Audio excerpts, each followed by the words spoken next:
So ఇవి నేను చూపించే మీకు 10 టాపిక్స్ అన్నమాట. ఫస్ట్ ఈ టాపిక్స్ వరకు పూర్తి స్థాయిలో మీరు ఒకవేళ ప్రిపేర్ అయితే మాత్రం సూపర్ డూపర్ గా అయితే ఉంటది. వెక్టార్స్ లో అయితే నువ్వు ప్రొడక్ట్ ఆఫ్ ద వెక్టార్స్ మీద కాన్సన్ట్రేట్ చేయి. 3D లో అసలు ఏదో వదలకుండా టోటల్ సిలబస్ చేయడం బెటర్. దాని తర్వాత మ్యాట్రిసెస్ అండ్ డిటర్మినెంట్స్, అడ్జాయింట్ డెట్ల రిలేషన్ మధ్యలో అడుగుతారు. అలానే సిస్టమ్ ఆఫ్ లీనియర్ ఈక్వేషన్స్ అడుగుతారు. లిమిట్స్, కంటిన్యూటీ అండ్ డిఫరెన్షియబిలిటీ లో మీకు స్టాండర్డ్ ఫార్మ్స్ మీద క్వశ్చన్స్ అడగొచ్చు, ఎలాస్పిటల్ రూల్ మీద అడగొచ్చు, ఎక్స్పాన్షన్స్ మీద కూడా అడగొచ్చు. సీక్వెన్స్ అండ్ సిరీస్, దీంట్లో ఎక్కువ శాతం క్వశ్చన్స్ ఏపీ మీద వస్తాయి, దాని తర్వాత జీపీ మీద వస్తాయి. సమ్మేషన్ ఆఫ్ ద సిరీస్ నుంచి కూడా క్వశ్చన్స్ అడుగుతూ ఉంటారు. దాని తర్వాత బైనామియల్ థీరం, దీంట్లో జనరల్ టర్మ్ అండ్ కోఎఫిషియెంట్స్, అలానే రిమైండర్ ప్రాబ్లమ్స్ కూడా అడిగే ఛాన్స్ ఉంది. Sets, relations, functions. సో దీంట్లో ఎక్కువగా types of the relations, functions లో మీకు డొమైన్ అండ్ రేంజ్ మీద ఎక్కువ క్వశ్చన్స్ అడుగుతూ ఉంటారు. నెక్స్ట్ డెఫినెట్ ఇంటిగ్రేషన్ వచ్చేసి ప్రాపర్టీస్, తర్వాత డిఫరెన్షియల్ ఈక్వేషన్స్. ఎక్కువ శాతం డిఫరెన్షియల్ ఈక్వేషన్స్ లో లీనియర్ డిఫరెన్షియల్ ఈక్వేషన్స్ మీదనే క్వశ్చన్స్ ఎక్కువగా వస్తాయి.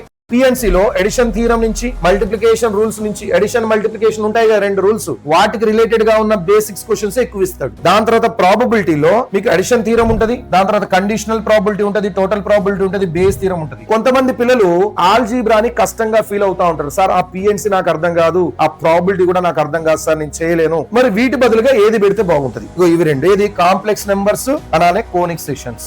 కాంప్లెక్స్ నెంబర్స్ లో algebra of the complex numbers నుంచి క్వశ్చన్స్ ఎక్కువగా అడుగుతూ ఉన్నారు. దాని తర్వాత కోనిక్ సెక్షన్స్ లో మీరు ఎక్కువ శాతం కాన్సన్ట్రేట్ చేయాల్సింది పారాబోలా అండ్ ఎలిప్స్ పైన.